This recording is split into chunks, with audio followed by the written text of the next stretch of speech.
Praise the Lord. സ്നേഹമുള്ളവരെ, ദൈവത്തിൻ്റെ സംരക്ഷണം അടുത്ത് അനുഭവിച്ചറിഞ്ഞ ഒരു സ്ത്രീയുടെ കഥയാണ് നമ്മളിന്ന് ധ്യാന വിഷയമാക്കുന്നത്. സൂസന്ന. ദാനിയേലിൻ്റെ പുസ്തകം 13-ാമത്തെ അധ്യായത്തിൽ ഈ കഥയാണ് നിറഞ്ഞു നിൽക്കുന്നത്. 22-23 വാക്യങ്ങൾ ഞാൻ വായിക്കട്ടെ. സൂസന്ന പറഞ്ഞു, എല്ലാ തരത്തിലും ഞാൻ അകപ്പെട്ടു. ഞാൻ സമ്മതിച്ചാൽ അതെൻ്റെ മരണമാണ്.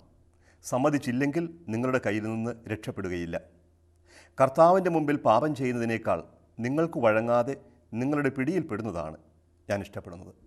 കർത്താവിന് മുമ്പിൽ പാപം ചെയ്യാതെ നിങ്ങളുടെ പിടിയിൽപ്പെടുന്നതാണ് ഞാൻ ഇഷ്ടപ്പെടുന്നത്. മാരകമായ ഒരു പ്രതിസന്ധിയുടെ നടുവിലാണ് സൂസന്ന നിൽക്കുന്നത്.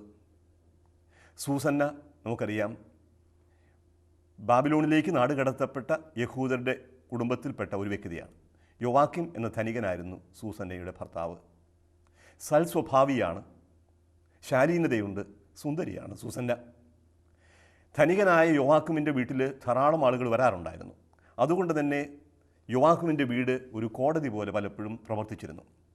ന്യായാധിപന്മാരായി പുതുതായി നിയമിക്കപ്പെട്ട 2 പേര് ദുഷ്ടന്മാരായിരുന്നു, അധർമ്മികളായിരുന്നു, ആസക്തികൾ നിറഞ്ഞ വ്യക്തികളായിരുന്നു. അവർ യോവാക്കിമിൻ്റെ വീട്ടിൽ സ്ഥിരം വിരുന്നുകാരായി, സന്ദർശകരായി അവിടെ വെച്ച് തന്നെ വിചാരണകൾ നടത്തിയിരുന്നു. ന്യായാധിപന്മാർ, ജനനേതാക്കളായ ഇവർ വീട്ടുകാരിയുടെ സൗന്ദര്യത്തിൽ ആകൃഷ്ടരായി അവളെ ഏതു വിധേനയും വശപ്പെടുത്തണമെന്നാഗ്രഹിച്ചു. ഉദ്യാനത്തിൽ ഉലാത്താനായിട്ട് പോയ സൂസന്നയെ ഒറ്റയ്ക്ക് കിട്ടിയത് അവർക്കൊരു അവസരമായി തീർന്നു. സൂസന്ന മാത്രമേ ഉണ്ടായിരുന്നുള്ളൂ. മധ്യാഹ്നത്തിൽ കുളിക്കാനായി കുളത്തിനടുത്ത് എത്തുമ്പോഴാണ് ഈ 2 ന്യായാധിപന്മാർ അവരെ പിടികൂടുക. അവരുടെ ആഗ്രഹത്തിന് അവൾ വഴങ്ങിയില്ല എങ്കിൽ അവൾക്കെതിരെ കുറ്റാരോപണം നടത്തുമെന്നും അവളെ മരണശിക്ഷ വിധിക്കുമെന്നും അവർ ഭീഷണിപ്പെടുത്തി. ഈ സാഹചര്യത്തിലാണ് അവൾ പറയുക, അവൾക്ക് സാക്ഷികളാരുമില്ല, എല്ലാവിധത്തിലും ഞാൻ പിടിക്കപ്പെട്ടു. കുറ്റകൃത്യം ചെയ്യാൻ പ്രേരിപ്പിക്കുന്നവർ തന്നെ സാക്ഷികളും വിധിയാളന്മാരുമായി തീരുമ്പോൾ എവിടെയാണ് രക്ഷ? സൂസന്ന ഉച്ചത്തിൽ നിലവിളിച്ചു. അവൾക്കത് മാത്രമേ ഉണ്ടായിരുന്നുള്ളൂ, ഒരായുധം. പാപം ചെയ്യുന്നതിനേക്കാളും മരണം ഏറ്റെടുക്കാൻ തയ്യാറായ വ്യക്തിക്ക് അവശേഷിക്കുന്ന ഒരേ ഒരു ആയുധമാണ് നിലവിളി. നിലവിളിക്കുന്ന വ്യക്തി ഒരു കാര്യം വിശ്വസിക്കുന്നുണ്ട്, മറ്റാരും കേൾക്കില്ലെങ്കിലും കേൾക്കുന്നൊരു ദൈവമുണ്ട് എന്ന്. കാരണം ബൈബിൾ നമ്മളെ പഠിപ്പിക്കുന്നതാണ്. ബൈബിളിൽ വെളിപ്പെടുന്ന ദൈവം നിസ്സഹായൻ്റെ നിലവിളി കേൾക്കുന്ന ദൈവമാണ്. അവൾ നിലവിളിച്ചു, പക്ഷേ ദൈവം അപ്പോൾ അവിടെ ഇറങ്ങി വന്നില്ല. അവളുടെ നിലവിളി കേട്ട് ജനം ഓടിക്കൂടി. അതിനേക്കാൾ ഉച്ചത്തിൽ ന്യായാധിപന്മാർ അട്ടഹസിച്ചു. അവർ കള്ളസാക്ഷ്യം പറഞ്ഞു. അവൾ ഒരു യുവാവിൻ്റെ കൂടെ ശയിക്കുന്നത് ഇവർ കണ്ടുവെന്ന് പറഞ്ഞുകൊണ്ടാണ് സൂസന്നയ്ക്കെതിരെ വിചാരണ നടത്തുക, വിധി പ്രസ്താവിക്കുക. കേട്ടുനിന്ന ജനം ആശ്ചര്യപ്പെട്ടു, ലജ്ജിച്ചു, തല താഴ്ത്തി. പക്ഷേ സൂസന്ന നിരപരാധിയാണെന്ന് തെളിയിക്കാൻ അവൾക്ക് അവസരം കൊടുത്തില്ല. എന്താണ് സംഭവിച്ചതെന്ന് അവൾ പറയുന്നത് ആരും കേട്ടില്ല. വിധി പ്രസ്താവിച്ചു.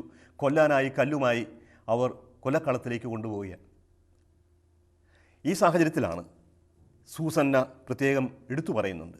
തന്നെ കൊല്ലാൻ കൊണ്ടുപോകുന്നെന്ന് മനസ്സിലാക്കിയപ്പോൾ സൂസന്ന ദൈവത്തിന് മുമ്പിൽ പരാതി സമർപ്പിക്കുക. നിത്യനായ ദൈവമേ, രഹസ്യങ്ങളെ വിവേചിക്കുന്നവനെ, ഇവർ എനിക്കെതിരെ കള്ളസാക്ഷ്യം പറഞ്ഞുവെന്ന് അങ്ങ് അറിയുന്നുവല്ലോ. ഞാനിതാ മരിക്കാൻ പോകുന്നു. എങ്കിലും എനിക്കെതിരെ ദുഷ്ടതയോടെ ആരോപിച്ചിരിക്കുന്ന കാര്യങ്ങളിലൊന്നും ഞാൻ ചെയ്തിട്ടില്ല. ദാനിയേൽ 13-ാം അധ്യായം 42-43 വാക്യങ്ങൾ. നിരപരാധിത്വം തെളിയിക്കാൻ കഴിവില്ലാതെ പോകുന്ന നിസ്സഹായയായ സ്ത്രീ, അവൾക്കെതിരെ കുറ്റം ആരോപിക്കുന്ന ന്യായാധിപന്മാർ, അവർ വിധിക്കുന്ന വധശിക്ഷ നീതീകരിക്കുന്ന ജനങ്ങൾ ഇന്നും സംഭവിക്കാറുണ്ട്. ചെയ്യാത്ത കുറ്റത്തിന് തടവറയിലാകപ്പെടുന്നവരുണ്ട്. പ്രത്യേകിച്ചും സമൂഹത്തിൽ എന്തെങ്കിലും സ്ഥാനമുള്ളവരാണ് തടവറയിലെങ്കിൽ അത് വലിയ ആഘോഷമാക്കി മാറ്റുന്ന മാധ്യമങ്ങളുമുണ്ട് നമ്മുടെ നാട്ടിൽ. വലിയ തെറ്റു ചെയ്തു എന്നുള്ള വ്യാജേന കുറ്റമാരോപിച്ച് കൊല്ലാൻ കൊണ്ടുപോകുന്ന വ്യക്തികൾ. ദൈവം ഇടപെട്ടു ഒരു വ്യക്തിയെ, ദാനിയേൽ എന്ന ഒരു വ്യക്തിയെ ഉയർത്തിക്കൊണ്ട്. അത് അവസാന നിമിഷമാണ്. കൊലക്കളത്തിൽ വെച്ചാണ് ദൈവം ഇടപെടുക. ദാനിയേൽ അവരെ വീണ്ടും വിചാരണ ചെയ്തു. ന്യായാധിപന്മാർ വന്ന് നുണയാണെന്ന് തെളിയിച്ചു. ന്യായാധിപന്മാർ നിരപരാധിക്ക് വിധിച്ച ശിക്ഷ ആ ന്യായാധിപന്മാരുടെ പേര് തന്നെ ജനം നിറവേറ്റുകയും ചെയ്തു. കല്ലെറിഞ്ഞു കൊന്നു. ദൈവം ഇന്നും ഇടപെടും. ദാനിയേലിനെ പോലുള്ള വ്യക്തികൾ ഉയർന്നെഴുന്നേൽക്കണം. അസത്യത്തിനെതിരെ, അധർമ്മത്തിനെതിരെ, അനീതി നിറഞ്ഞ ന്യായാധിപന്മാർക്കെതിരെ, അനീതി പ്രവർത്തിക്കുന്ന നീതിപാലകർക്കെതിരെ ദൈവത്തിൻ്റെ ചൈതന്യം ദാനിയേൽമാരെ ഇന്നും ഉയർത്തും. ആ വിളിക്ക് കാതോർക്കുക. അതേസമയം ഏതു ഭീഷണിയുടെ മധ്യത്തിലും അധർമ്മത്തിന് കൂട്ടുനിൽക്കാതെ തിന്മയ്ക്ക് വഴങ്ങാതിരിക്കുക. അതിനുള്ള ശക്തി, ഉൾക്കാഴ്ച തമ്പുരാൻ തന്നെ നമുക്ക് തരട്ടെ.